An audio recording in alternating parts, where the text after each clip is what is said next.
ស្វាគមន៍អ្នកគ្នាមកកាន់ Channel ថ្មីថ្ងៃនេះយើងមកដឹងអំពីសាច់រឿងខ្លះៗនៅក្នុងសាច់រឿងគុជអមតៈធានអ៊ី146ដែលត្រូវចេញនៅថ្ងៃអាទិត្យដោយគ្នាយើងបានឃើញចឹងនៅចុងភាគ145គឺវ៉ាលីនបានធ្វើដំណើរចូលទៅកាន់បឹងរន្ទះនៅពេលនោះគុជអមតៈធានអ៊ីក៏បានបើកជាមួយច្រកទ្វារម្ដងទៀតដែលច្រកទ្វារមួយនេះគឺជាច្រកទ្វារធ្វើដំណើរចូលទៅកាន់ជំហានទី3ចូលទៅដល់ផ្នែកក្នុងវ៉ាលីនក៏បានឃើញជាមួយលំហរបស់គុជអមតៈធានអ៊ីដូចគ្នានៅក្នុងនោះវ៉ាលីនក៏បានស្វែងយល់អំពីតើចំណេះដឹងដែលវ៉ាលីនបានស្វែងយល់នៅក្នុងច្រកទ្វារមួយនេះវាពិតជាមានសារៈសំខាន់ខ្លាំងមែនទែនដោយសារតែវាជាកលឹះនៅក្នុងការបំបែកចូលដល់ជំហានទី3រាងកាយរបស់វ៉ាលីនក៏បានចេញមកក្រៅវិញផងដែរចូលទៅកាន់បឹងរន្ទះម្ដងទៀតបឹងរន្ទះមួយនេះវាមានជាមួយថាមពលដ៏បរិសុទ្ធគ្នាយើងអាចហៅបានថាគឺជាថាមពលដើមក៏ថាបានដែរនៅក្នុងរាងកាយរបស់វ៉ាលីននៅពេលបច្ចុប្បន្ននេះគឺមិនមានជាមួយថាមពលដើមសូម្បីតែបន្តិចនោះទេអញ្ចឹងហើយវ៉ាលីនក៏មានគំនិតមួយផងដែរគឺចង់ស្រូបយកជាមួយថាមពលរន្ទះទាំងអស់ហ្នឹងសម្រាប់ធ្វើជាថាមពលដើមវ៉ាលីនក៏បានបន្តស្រូបយកជាមួយថាមពលរន្ទះទាំងអស់ហ្នឹងចាក់មកចូលទៅកាន់រូបរាងកាយរបស់គេដោយគ្នាយើងបានដឹងអញ្ចឹងថារាងកាយរបស់វ៉ាលីននៅពេលនេះមិនមែនជារាងកាយធម្មតានោះទេគឺជារាងកាយថាមពលរន្ទះសូម្បីតែព្រលឹងដើរកំណើតរបស់គេក៏ខ្លាយទៅជាព្រលឹងរន្ទះផងដែរវាមានន័យថាការស្រូបយកថាមពលរន្ទះចេញពីបឹងរន្ទះមួយហ្នឹងគឺវាងាយស្រួលសម្រាប់វ៉ាលីនឱកាសល្អនៅចំពោះមុខឯវ៉ាលីនក៏មិនអោយខាតពេកដែរក៏បានស្រូបយកនិងចម្រាញ់ថាមពលរន្ទះទាំងអស់ហ្នឹងចាក់មកចូលទៅកាន់រូបរាងកាយរបស់គេចំពោះរាងកាយអ្នកវឹកហាត់អមតៈធម្មតាគឺវាអាចស្រូបយកជាមួយថាមពលរន្ទះទាំងអស់ហ្នឹងគឺវាមានដែនកំណត់យ៉ាងណាមិញរាងកាយរបស់វ៉ាលីនគឺជារាងកាយរន្ទះសូម្បីតែព្រលឹងរបស់គេក៏រន្ទះផងដែរអញ្ចឹងហើយការស្រូបយករបស់វ៉ាលីនគឺវាច្រើនកកតែម្ដងនៅក្នុងកំឡុងពេលដែលវ៉ាលីនស្រូបយកថាមពលរន្ទះទាំងអស់ហ្នឹងក៏មានវត្តមានបុគ្គលម្នាក់មកផងដែរមកពីសាររន្ទះដែលគេមានឈ្មោះថាសេងកុងហួរនៅពេលនោះគេក៏បានឃើញជាមួយវត្តមានរបស់វ៉ាលីនដូចគ្នាគេក៏បានដឹងបន្ថែមទៀតថាបុគ្គលម្នាក់នេះគឺស្ថិតនៅក្នុងកម្រិតទី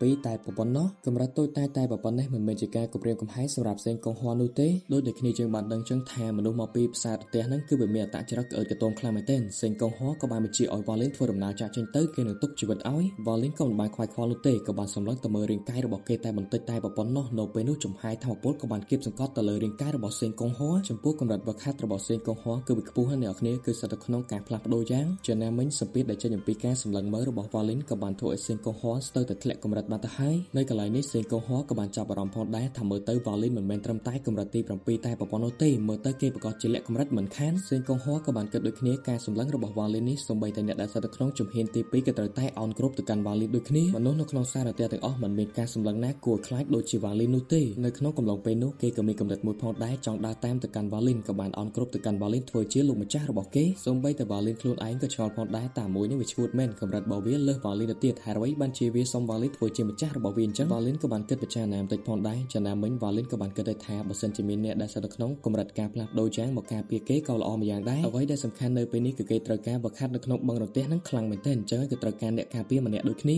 វ៉ាលីនក៏បានទទួលយកជាមួយនឹងសេងកុងហួរផងដែរសេងកុងហួរពិតជាសប្បាយចិត្តខ្លាំងមែនទែនវ៉ាលីនក៏មិនចង់បន្លាយពេលបន្តទៀតដែរក៏បានធ្វើដំណើរចូលទៅកាន់អានរន្ទះម្ដងមួយជំហានចាត់ទុកថានៅក្នុងការវឹកហាត់និងការស្រូបយកជាមួយថាមពលដើមមួយជំហានរបស់វ៉ាលីនវាពិតជាពោពេញទៅដោយថាមពលរន្ទះវ៉ាលីនក៏បានធ្វើដំណើរបន្តទៅមុខទៀតវាស្ទើរតែទៅដល់ចំណុចកណ្ដាលនៃបឹងរន្ទះនឹងទៅហើយសេងកុងហួរក៏បានគិតផងដែរម្ចាស់របស់គេនេះមិនមែនជាមនុស្សធម្មតានោះទេរាងកាយរបស់គេនេះបើសិនជាចូលទៅកាន់បឹងរន្ទះបានតែប្រមាណជំហានតែប៉ុណ្ណោះប៉ុន្តែលោកម្ចាស់របស់គេក៏បានធ្វើដំណើរខាត់ចិត្តចូលទៅដល់ចំណុចកណ្ដាលរបស់វាបាត់ទៅហើយប៉ុន្តែនៅក្នុងកំឡុងពេលនោះក៏មានបុគ្គលម្នាក់ក៏បានធ្វើដំណើរមកដល់ទីកន្លែងនោះដូចគ្នាគឺគេមកពីភាសាររន្ទះដូចគ្នាគឺគេមានឈ្មោះថាច័ន្ទកុងលីកម្រិតវឹកហាត់របស់គេគឺស្ថិតនៅក្នុងការផ្លាស់ប្ដូរយ៉ាងធ្វើដំណើរមកដល់ទីកន្លែងនោះភ្លាមគេក៏បាននិយាយទៅកាន់សេងកុងហួរភ្លាមតែម្ដងជើងក៏មិននឹកស្មានផងដែរតែសាប់អូរបស់យើងវាពិតជាល្ងងខ្លាំងមែនទែនបែរជាយកមនុស្សស្ថិតនៅក្នុងកម្រិតទី7ធ្វើជាម្ចាស់ទៅវិញសេងកុងហួរក៏បានតបទៅកាន់គេវិញថាឯងទៅដឹងស្អីទៅបើសិនជាឯងជួបនៅក្នុងស្ថានភាពដូចជាយើងឯងក៏ធ្វើដូចយើងដែរច័ន្ទកុងលីក៏បានតបទៅកាន់គេវិញថាមិននឹកស្មានទេខានជួបឯងតែប្រហែលឆ្នាំតែប៉ុណ្ណោះសាប់អូរបស់យើងបែរខ្លាយទៅជាមនុស្សល្ងងដ៏ឈួតបែបនេះទៅវិញសេងកុងហួរក៏បានតបទៅវិញថាបិទមាត់របស់ឯងទៅលោកម្ចាស់របស់យើងនេះគឺជាមនុស្សដ៏មានថាមពលដ៏អស្ចារ្យបំផុតមនុស្សដូចជាឯងនេះគ្មានសិទ្ធិនៅក្នុងការវិតម្លៃលោកម្ចាស់របស់យើងនោះទេនៅក្នុងកំឡុងពេលនោះច័ន្ទកុងលីក៏បានប្រាប់ទៅកាន់សាប់អូរបស់គេផងដែរគំនុំចាស់គំនុំថ្មីត្រូវតែដោះស្រាយនៅក្នុងថ្ងៃនេះពួកគេទាំងពីរក៏បានប៉ះទង្គិចគ្នាបន្តិចបន្តួចផងដែរចំណាមិញកម្រិតវឹកហាត់របស់សេងកុងហួរនៅពេលនេះក៏ត្រូវបានធ្លាក់ចុះមួយកម្រិតបាត់ទៅហើយវាមានន័យថានៅក្នុងចម្បាំងមួយនេះមិនអាចយកឈ្នះទៅកាន់ច័ន្ទកុងលីបាននោះទេវ៉ាលីនក៏បានដឹងថាពួកគេទាំងពីរគឺមានគំនុំជាមួយនឹងគ្នាចំណាមិញសេងកុងហួរនៅពេលនេះស្ថិតនៅក្រោមបង្គាប់របស់គេទៅហើយពីដំបូងឡើយវ៉ាលីនគឺមិនចង់លូកដៃនោះទេប៉ុន្តែនៅពេលនេះចំណាមិញសេងកុងហួរគឺស្ថិតនៅក្រោមបង្គាប់របស់គេគឺគេនឹងជួយទៅកាន់សេងកុងហួរវ៉ាលីនក៏បានស្រែកថាសេងកុងហួរកម្រិតវឹកហាត់របស់ឯងប៉ុណ្ណេះដែរហើយអ្វីបានជាថាមពលរន្ទះរបស់ឯងមិនចេញមកអនបែបនេះទៅវិញឱកាសរបស់ឯងគឺមានតែម្ដងនោះទេជួយនឹងបង្ហាញអំពីថាមពលរន្ទះរបស់យើងឲ្យឯងបានឃើញវាគឺជាឱកាសរបស់ឯងហើយបើសិនជាឯងយល់ឬក៏មិនយល់អាស្រ័យទៅលើខ្លួនរបស់ឯងនោះទេនៅក្នុងកំឡុងពេលនោះវ៉ាលីនក៏បានប្រមូលផ្ដុំជាមួយថាមពលរន្ទះម្ដុំប្រព័ន្ធកដៃឲ្យសេងកុងហួរបានមើល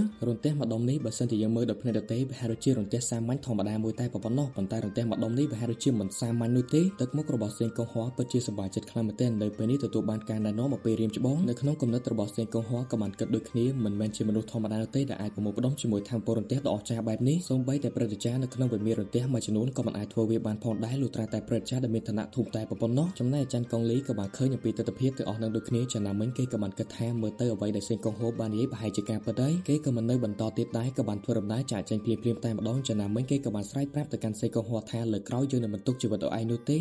ចំពោះគ្នាយើងដែលចង់ចូលមើលការសម្រាយរឿងលឿនៗគ្នាយើងអាចទៅតាមខ្ញុំបានផងដែរនៅក្នុងក្រុម VIP របស់ខ្ញុំពេលបច្ចុប្បន្ននេះគឺមានចំនួន6រឿងនៅក្នុងនោះក៏មានដូចជារឿងជីវប្រវត្តិនៃក្បាច់គុនរឿង Henley, Su Qing, Wang Lin, Thu Pa Ye ជាមួយនឹង Yun Chin Yin រួមផ្សំជាមួយរឿង Chen Xiang បន្ថែមទៀតបើសិនជាអ្នកនរចាប់អារម្មណ៍ក៏អាចទៅតាមមកបានតាមរយៈ QR ដែលខ្ញុំដាក់នៅលើវីដេអូនេះផ្ទាល់តែម្ដងជាចុងក្រោយជូនពរអ្នកនរសុខភាពល្អបន្តរឹងមាំបាយបាយ